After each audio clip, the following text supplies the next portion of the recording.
tidak kuat juga. Satu-satunya jalan harus dikeduk, dicari akarnya itu sampai kemana dalamnya, ke samping kiri kanan. Saudara.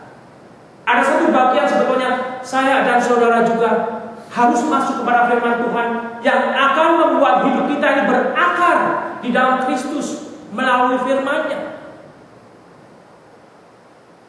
Sehingga jikalau badai itu datang, kita boleh tahu, sudahkah saya dan saudara juga sebetulnya berakar. Karena apa yang kelihatan di muka saya dan kelihatan di muka saudara tidak bisa memberikan satu jaminan bahwa kita mempunyai akar yang kuat di dalam Tuhan. Tetapi akar yang kuat itu boleh teruji ketika tsunami datang, ketika hal-hal yang keras itu menimpa. Tentunya saya dan saudara berdoa untuk dijauhkan dari segala hal-hal yang begitu berat. Tetapi di sisi lain firman Tuhan juga memperingatkan kepada saya dan kepada saudara untuk kita berakar, untuk memiliki satu fondasi yang kuat. Karena mau tidak mau, hidup saya dan hidup saudara sudah mengalami badai. Dan mungkin badai itu tidak akan berlalu dengan cepat. Dan mungkin jika saya dan saudara saat ini tidak ada badai, hanya angin sepoi-sepoi, saudara. Badai itu tidak bisa dijaminkan lagi tidak akan menerpa saya dan saudara selama kita masih berada di dunia ini yang sudah rusak, yang sudah dikuasai oleh dosa dan kegelapan. Bahkan ambil contoh yang gampang dan sederhana, saudara. Di dalam akar saya dan akar saudara di dalam Kristus, otak kita juga nantinya akan jalan. Bagaimana saya dan saudara bersikap di dalam kehidupan ini? Saudara akan tahu. Ambil kata saudara sudah punya suami, melihat perempuan lain, sudah punya istri, melihat perempuan lain. Saudara yang sudah berakar di dalam Kristus, mau tidak mau juga mungkin saudara akan menghadapi hal-hal yang demikian di dalam pekerjaan. Ada uang yang tergeletak, ada cash $100 yang tidak diketahui. Itu juga nanti akan menjadi satu bagian di mana saya dan saudara sebetulnya akan bersikap. Jika seseorang melakukan kesalahan, ternyata meter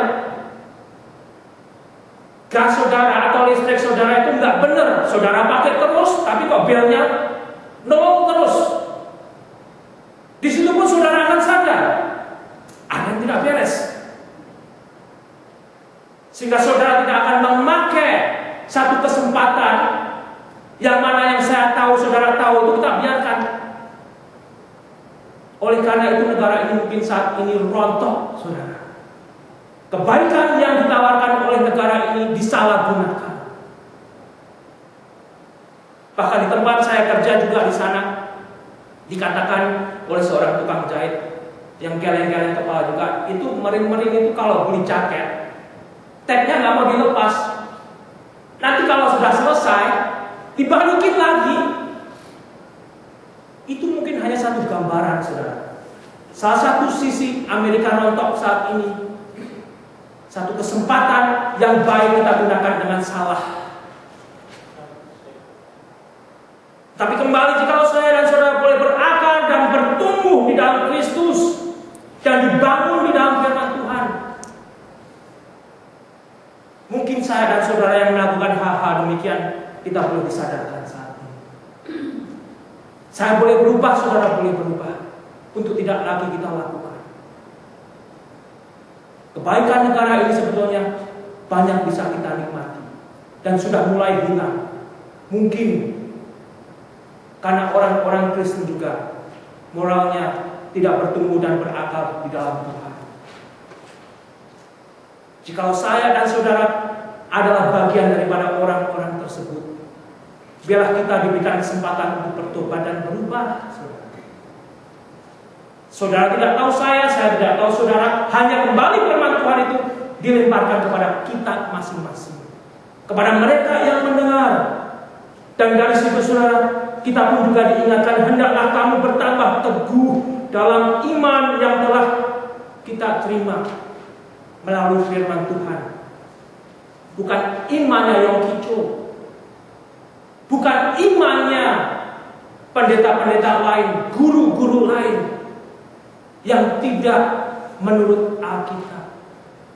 Iman saya dan iman saudara seperti peringatan dan kekuatan Rasul Paulus kepada jemaat di Korintus yang berdasarkan daripada Injil yang sudah mereka terima.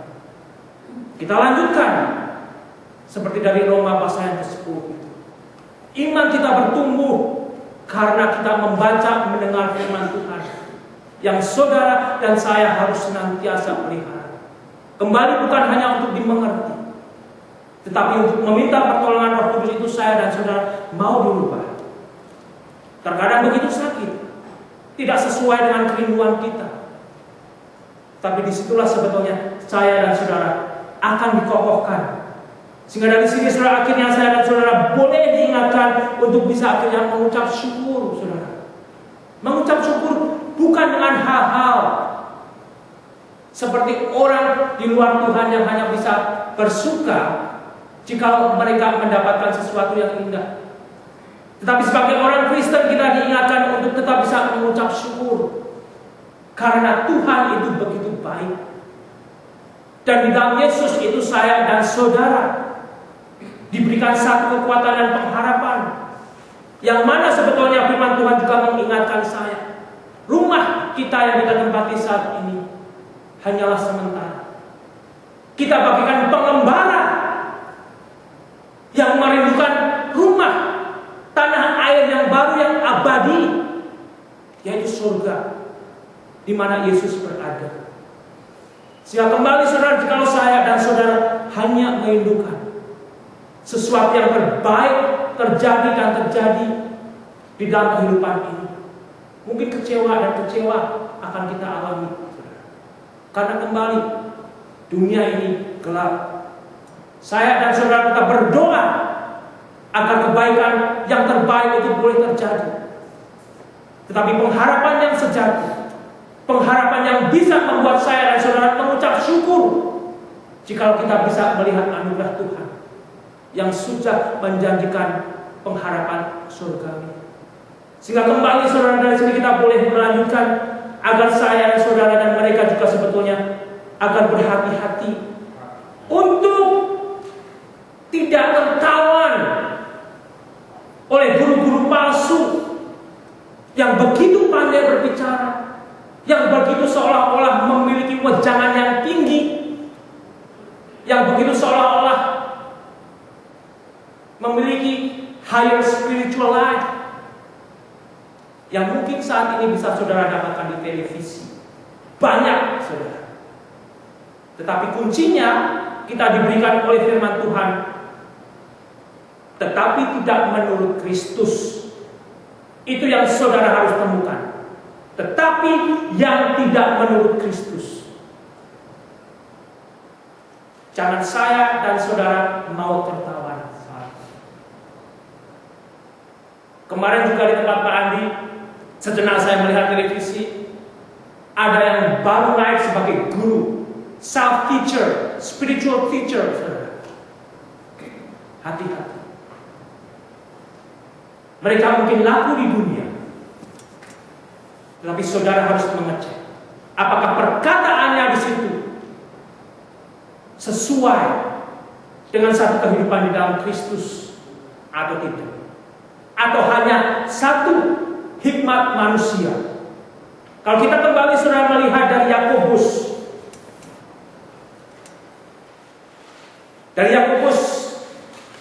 kita boleh melihat dari pasal 3 ayat 15. Mari kita baca bersama pasal 3 ayat 15. Yakobus 3 2-3. Itu bukanlah hikmat yang datang dari atas, tetapi dari dunia, dari nafsu manusia, dari setan-setan.